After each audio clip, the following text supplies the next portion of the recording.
So in section 2.5, we're going to look at tree diagrams, which are another way to view probabilities instead of through a table, and then permutations and combinations.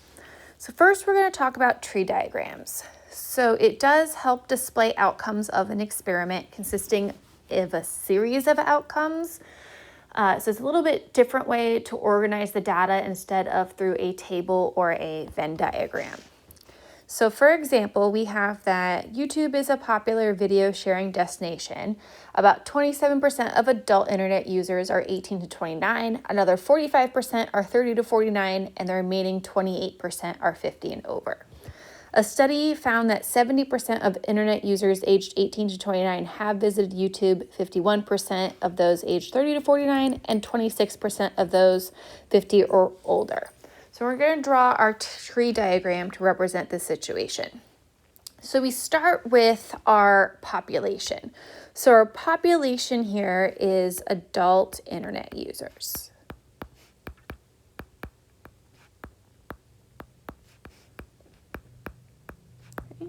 And then our first branch is based on how the adult internet users are broken down. And they are broken down by age.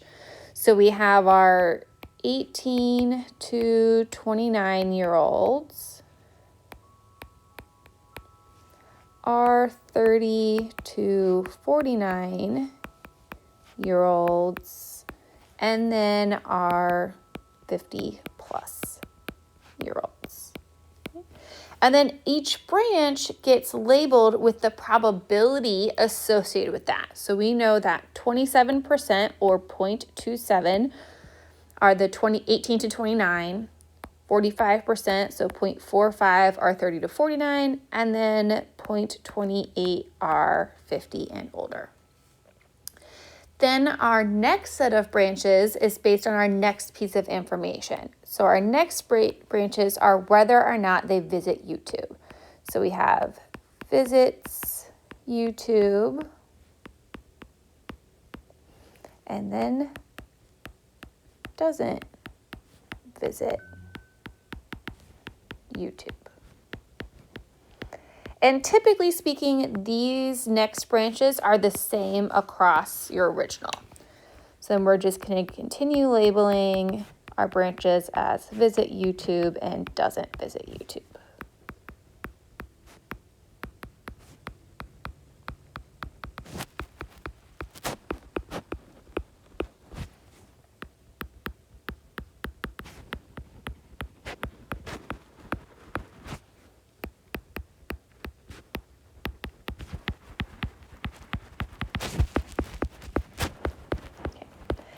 Lastly, we need to label the probabilities associated with these. Now, we were only given the probability of those who visit YouTube. But every time you construct a branch in a tree diagram, those branches have to add up to 100% because they're your only outcome. So the probabilities have to add to 1. So since we know the probability that an 18 to 29-year-old visits YouTube is 70% or 0.70, that means 30% or 0.30 don't. And then we continue that through the rest. So we have the 0.51 and 0.49, and then lastly 0.26 and then 0.74. And once we have all of our probabilities labeled, we can then find probabilities associated with this. So we want to find the probability that a person is 18 to 29 and visits YouTube. So when you're finding and probabilities in a tree diagram, you just multiply the branches to get the intersection. So multiply branches for and probability. So in this case, probability you're 18 to 29, which is 0.27, times the probability that you visit YouTube, which is 0.70. And that is going to give us the probability 0.189.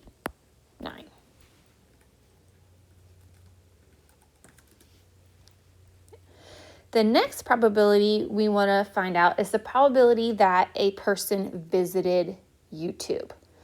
So there are multiple ways you could have visited YouTube. So we have to account for all of the age categories and then add them all together. So we've already found out the probability that you're 18 to 29 and visit YouTube.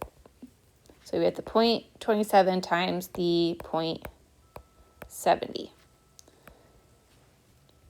And then our next probability is the probability that you're 30 to 49 and visit YouTube. So that's going to be 0.45 times 0.51.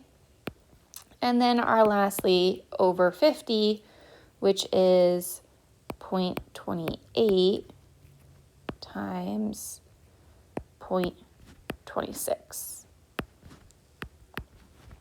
which is going to give us 0.491.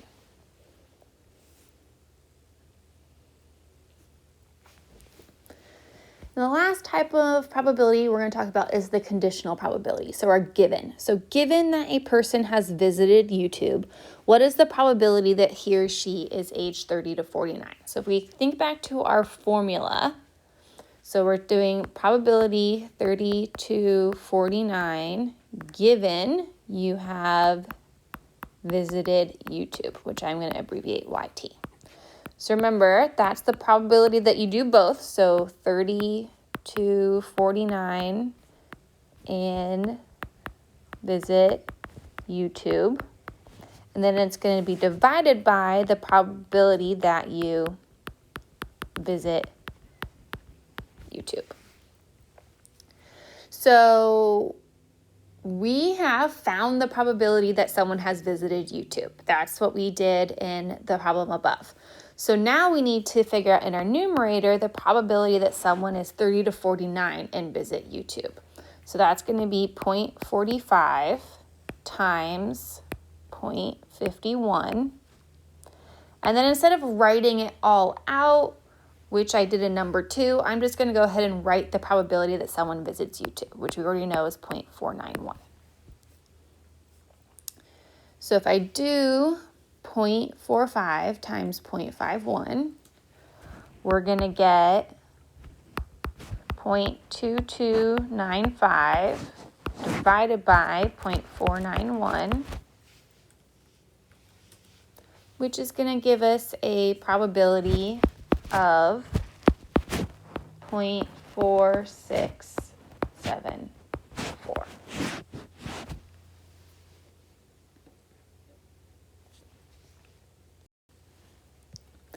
Let's look at a second example. So we have that in a recent month, 88% of automobile drivers filled their vehicles with regular gasoline, 2% purchased mid-grade, and the rest bought premium. Of those who bought regular gas, 28% paid with a credit card. Of those who bought mid-grade and premium, 34% and 42% respectively paid with a credit card. So we start with our population, which is automobile drivers. Okay. Our first branches are the type of gas purchased. So we have regular,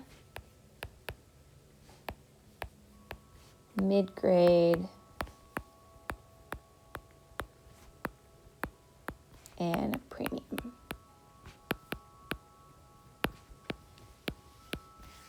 Then we have the probabilities. So 0.88 regular, 2% as a decimal is 0.02. And we weren't explicitly given the amount that did premiums, but since we know it's the rest, and so far we've accounted for 90%, that's 0.10. Now from each of these, we have our 2 branches as if they paid with a credit card or not. So, and I'm going to abbreviate credit card CC.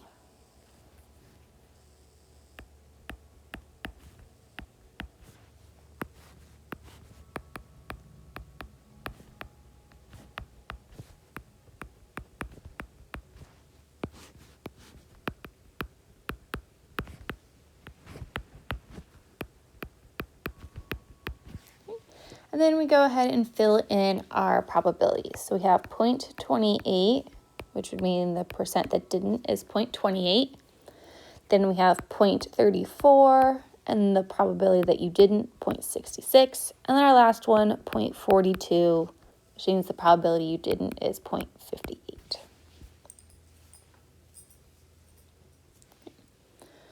So now we want to find the probability that a customer paid with a credit card. So it's exactly like when we found the probability someone visited YouTube. You have to do all of your gases times the paid with a credit card. So we have to do 0.88 times 0.28 plus 0.02 times 0.34, and lastly 0.10 times 0.42. And then this is going to give us the probability of 0.295.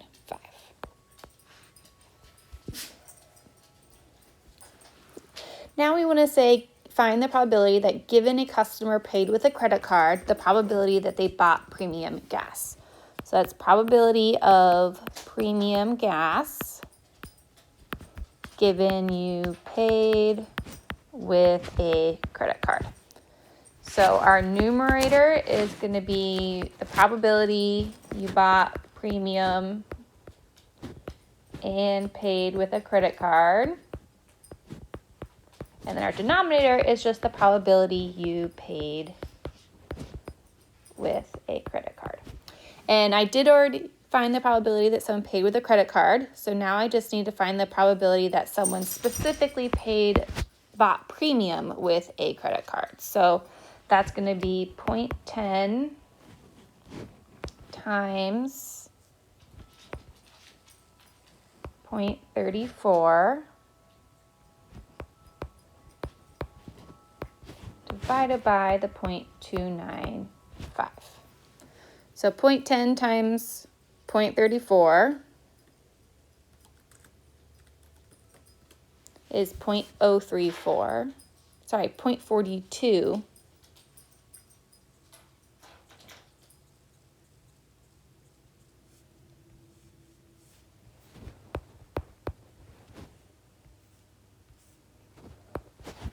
Divided by the 0.295.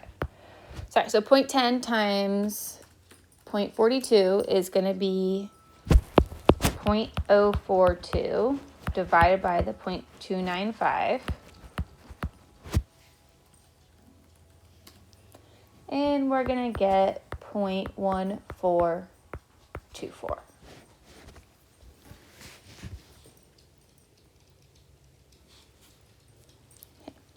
Now, tree diagrams are very nice because they do tell us how many possible outcomes there are and help list all of those outcomes and organize the probabilities. However, if we are interested in only the number of different outcomes created by a series of events, we can use a multiplication rule to figure that out. And that way we don't have to write out the tree diagram if we're only interested in the number of outcomes possible. So if you have n possible outcomes for an event and m possible outcomes for the second event, then there are a total of n times m possible outcomes.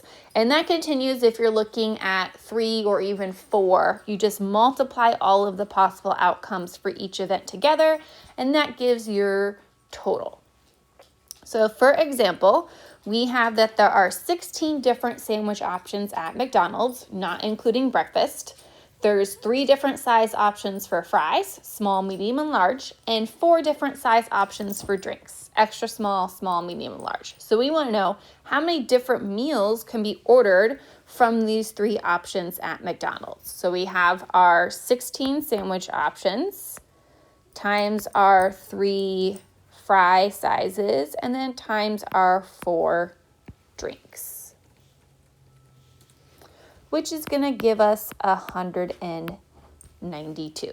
So there is 192 combinations of the sandwich, fry sizes, and drink options.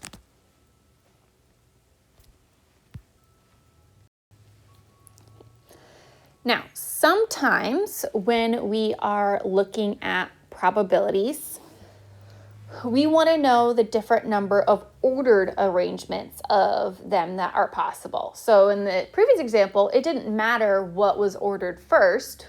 We knew there were 192. But if we want to see specifically, if I ordered this sandwich first, then this drink, and then this size fry, we want to talk about how many different ways there are. So we're going to work through this with an example.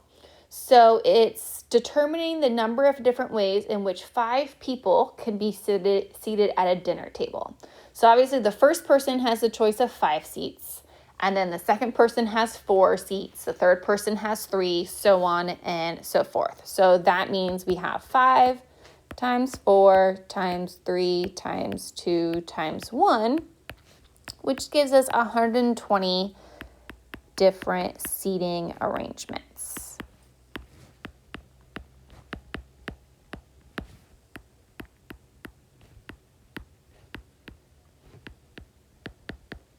Okay. So this multiplication pattern is a specific type of math problem called a factorial. So it's the exclamation point in math, which does not mean you're excited about the math. It means factorial. So if you have that after number, it means you take that number and you multiply it by all of the numbers after it, decreasing until you reach 1. So 5 factorial is 5 times 4 times 3 times 2 by 1 times 1. And then just a couple things you need to know about factorials. 0 factorial is 1. And 1 factorial is also 1. So you can't actually get 0 when you do factorials. So let's go back to our chair situation. And you're inviting 5 people, but suppose you only have 3 chairs. So we want to know how many different ways the 3 of the 5 people can seat themselves in the chairs. So suppose your 5 people, we'll give them letters to kind of think about it. Our 5 people are A, B, C, D, and E. So if the first person to sit down is A, and then you have B and C, or then you have A, D, E, or D, then E, then A, C, then B, then A. So like you could keep going trying to think of all of the different combinations you can make with only 3 of the 5 letters. But there is an easier way to do it. Obviously, the first chair has 5 choices. The second chair has 4 choices. And then the third chair, there are 3 choices.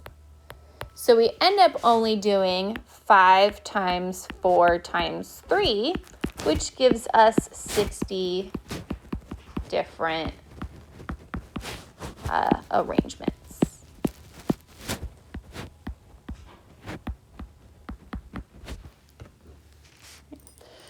So if you're kind of thinking about this, we had our total amount of outcomes, the 5 times 4 times 3 times 2 times 1, but we only had 3 chairs to choose from. So instead of our denominator being all of the choices, it ended up only being 2 factorial, which is 2 times 1. So that leads us to a formula for if you are looking for the number of ways to arrange in order. So the key word here is in order, and distinct objects taken R at a time. It's called a permutation. So it's read as NPR. And the formula is n factorial, which is your total of number, divided by n minus r factorial. Okay. So permutation specifically looks at when order matters, and you're looking at the number of arrangements. Okay. But what if the order is not important? So we're still interested in different groupings of 5 people, but it doesn't matter the order in which those 5 people sit down because it'll be the same 3 people. So the way that would work is if you have your 3 people are the first 3, A, B, and C. All of the different combinations of those 3 letters only count as one event. So A, B, C, then B, A, C, C, A, B, A, C, B, C, B, A, and B, C, A. These all count as the same event.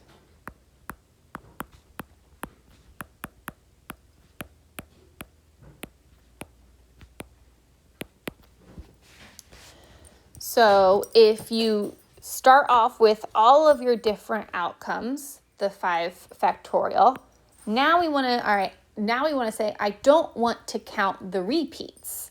So the repeats are represented by the 3 factorial. And then the 2 factorial, we still need to account for the fact that there are not those 2 chairs. So we get 120 over 3 times 2 times 1 is 6, and then 2 times 1 is 2. So we get 120 over 12. So now we're only left with 10 combinations, which is a lot smaller than the 60 we had previously. So this leads us to a new formula. So since the order doesn't matter here, the number of combinations is a lot smaller than the number of permutations. So if you're just looking at the number of ways to arrange n objects, that's known as a combination, and we abbreviate it NCR, and its formula is n factorial over n minus, over r factorial times n minus r factorial. So here, order does not matter when you're looking at the number of arrangements. So when you're trying to decide which one you're going to use, always ask yourself if the order matters. And if it does, then it's a permutation, and if it doesn't, then it's a combination. Combinations and permutations are really good for determining number of different outcomes in your sample space, and we can also find probabilities for different combinations and permutations as well. So that's what we're going to look at next, is identifying whether scenarios are presented by a permutation or combination, and then finding the probability of that event happening. So we have that a student council needs to select a president, vice president, and secretary from a group of 8 students. And how many different ways can these positions be filled? And then what is the probability that 3 specific students, Anna, Ben, and Carlos, are chosen to fill these positions? So in this case, we are specifically looking for a president, vice president, and secretary. So a problem like this does represent a permutation. So we have 8 students, and we are specifically picking 3 of them. So we're going to do 8p3. So that's going to be 8 factorial divided by 8 minus 3 factorial. So that becomes 8 factorial over 5 factorial. So when we write this out, it becomes 8 times 7 times 6 times 5 times 4 times 3 times 2 times 1. And then 5 factorial is 5 times 4 times 3 times 2 times 1. Now, we're not going to write it out every time. Our sample size is going to get larger, but for something this small, I can show you how it works. And then the 5, 4, 3, 2, and 1 are all going to cancel. So then we're just left with 8 times 7 times 6, which is going to give us 336. Now we want to find our probability. So our numerator is going to be the different combinations that Anna, Ben, and Carlos can fill those positions. So our numerator is actually going to be just 3 factorial, because we're just saying how many different ways can we assign Anna, Ben, and Carlos to president, vice president, and secretary. We don't care which. Divided by 336, and 3 factorial is 6, so we get 6 over 336. Which does simplify to 1 over 56. You can also write it as a decimal if you want. So 1 over 56 is approximately 0.0179. So not quite 2% chance that Anna, Ben, and Carlos are chosen.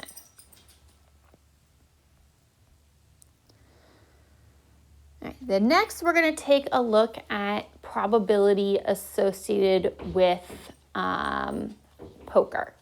So we have a standard deck of 52 cards.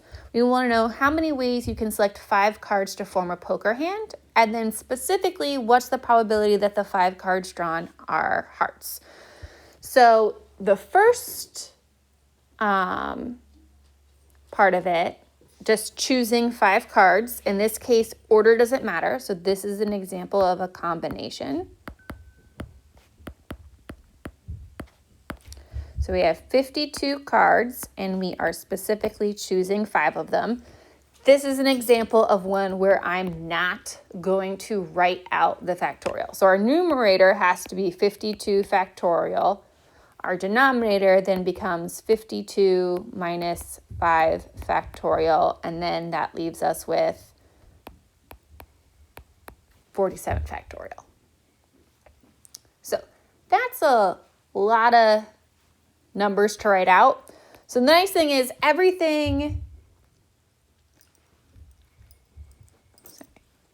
then 5 factorial, my bad. 52 minus 5 is 47. So it becomes 47 factorial in the denominator, and then the 5 factorial. So the nice thing is, you could think about it, everything, if I were to write it out, everything from 47 down would cancel.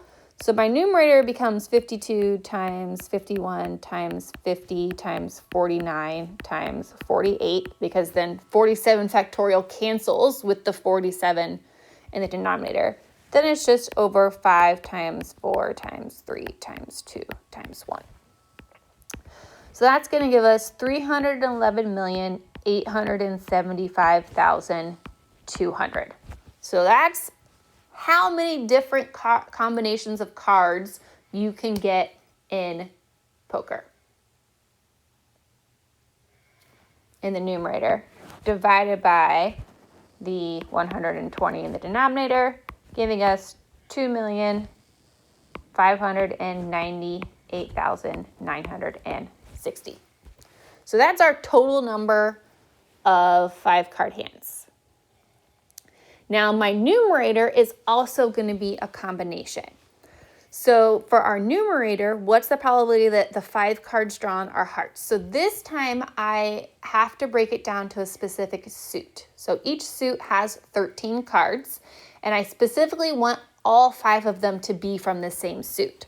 So now for doing our probability of our 13 cards in our hearts, we want to choose 5 of them. So then it's 13 factorial over 13 minus 5 factorial times 5 factorial. So we get 13 times 12 times 11 times 10 times 9 over 5 times 4 times 3 times 2 times 1, which is going to give us 1,287.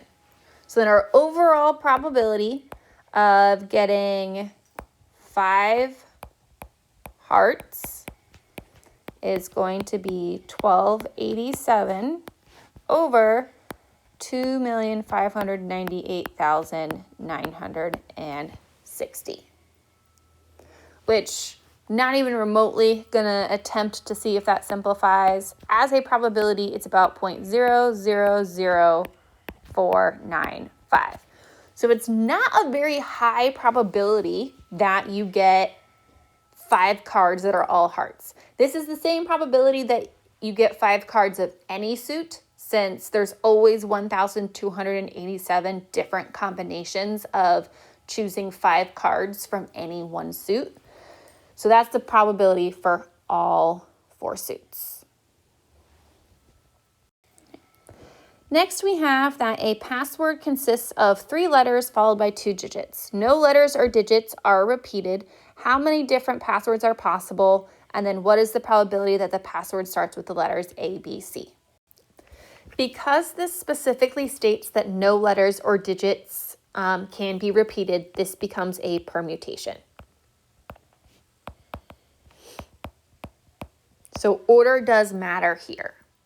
If letters or digits would be allowed to be repeated, then we would be looking at a combination. So we have to do 2 steps. Because we have a mixture of letters and numbers, we have to do, of the 26 letters in the alphabet, picking 3 of them, and then of the possible 2-digit number. So if you think about all of the numbers between 0 and 9, of which there are 10, so we have 10P2, and I wrote C. So we have to do both of those, and then we're going to multiply those together to get our total passwords. So we have 26 factorial over 23 factorial, which just becomes 26 times 25 times 24, which is 15,600. And then the 10P2, because 10 factorial over 10 minus 8 factorial, which is just 10 times 9, which is 90. So our total is the 15,600 times 90, which is 1,404,000 passwords that are available.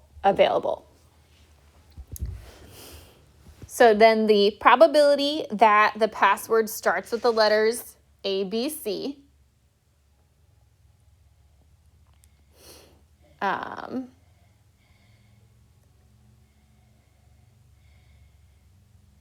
then there's one way to select A, B, and C. And then we have to then multiply it by all of the numbers available, which there are 90, divided by our total, which is the 1,404,000, which becomes 90 over 1,404,000. Which in this case, because we multiplied 15,600 by 90 to get our total, I know that simplifies to 1 over 15,600. Again, not something I would expect you to be able to just simplify normally, which as a decimal is 0.0000641. So super, super, super unlikely that the password starts with the letters A, B, and C.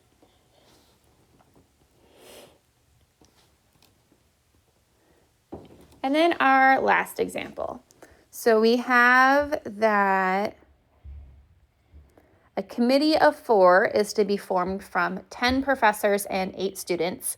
How many different committees can be formed? And then what is the probability that the committee will include 2 students and 2 professors? So this is going to be an example of a combination, because we don't care the order in which we do it. So to figure out the total possible combinations, we have to first find the total amount of people. So 10 professors, 8 students give us 18 total people, and we are choosing 4 of them.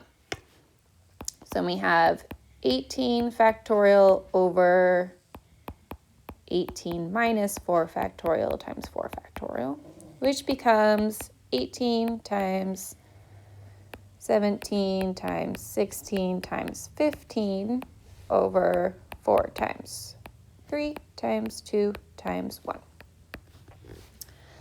which is 73,440 divided by 24, which is 3,060. So there's 3,060 different combinations of students and professors. For my probability, so to now specifically choose 2 students and 2 professors, it's very similar to the previous example with the letters and the numbers for the password. I have to do 2 different combinations and multiply them together to get the total. So of our 10 professors, we're going to choose 2 of them. Of the 8 students, we are going to choose 2 of them. So we're going to have 10 factorial over 8 factorial 2 factorial, which is 10 times 9 over 2, which gives us 45. And then for the 8 choose 2, it's 8 factorial over 6 factorial 2 factorial, which is 8 times 7 over 2, which becomes 28. So now for my probability, you do 2 students and 2 professors. We have to do 45 times 28 over the 3,060, which becomes 1,260 over 3,060, which does simplify. It becomes 21 over 7 over 17, which if you want to think about as a decimal, 0.4118. So pretty decent probability, especially considering the probabilities that we looked at beforehand were all super, super small. The last thing we are going to discuss is probability with and without replacement. So probability can be affected based on what has already happened. And that is when you do things without replacement. So if a population element can be selected more than once, we are sampling with replacement. And then when it can only be selected once, then we are sampling without replacement. So that's the difference between combination and permutation. So a permutation is an example without replacement because once something has been chosen, it can no longer be chosen again. Whereas a combination has with replacement. So things can happen multiple ways. So for example, we have a dresser drawer filled with 6 blue socks, 10 gray socks, and 4 black socks. They are unpaired and all mixed up. One dark morning, you pull 2 socks from the drawer without replacement. What is the probability that both socks match? So this isn't an exact example of a combination or permutation because we're not talking about like total number of outcomes. We're just saying I'm doing something once. So this is just going to be regular probability. So we're finding the probability that we get blue and blue. Or, so we have to then add all of the different pairs of matching socks. We could get gray and gray, or lastly, we could get black and black. So if since we have total number of socks is 20, 6 plus 10 plus 4, so the probability the first sock is blue is 6 out of 20. When you are doing probability without replacement, the denominator will always change because you are not putting it back. So now I only have 19 socks to choose from. The numerator will only change if you're doing the same thing twice. So in this example, all of my numerators are also going to change because we're talking about doing two of the same things in a row. So then it becomes 5 out of 19. The numerator is not required to change though when you do without replacement. Then the probability 2 gray socks would be 10 out of 20 times 9 out of 19. And then lastly, 2 black, 4 out of 20 times 3 out of 19. So then we end up with 30 over 380 plus 90 over 380 plus 12 over 380. I do not simplify fractions when I'm doing probabilities like this, mainly because I'm going to be adding the probabilities together.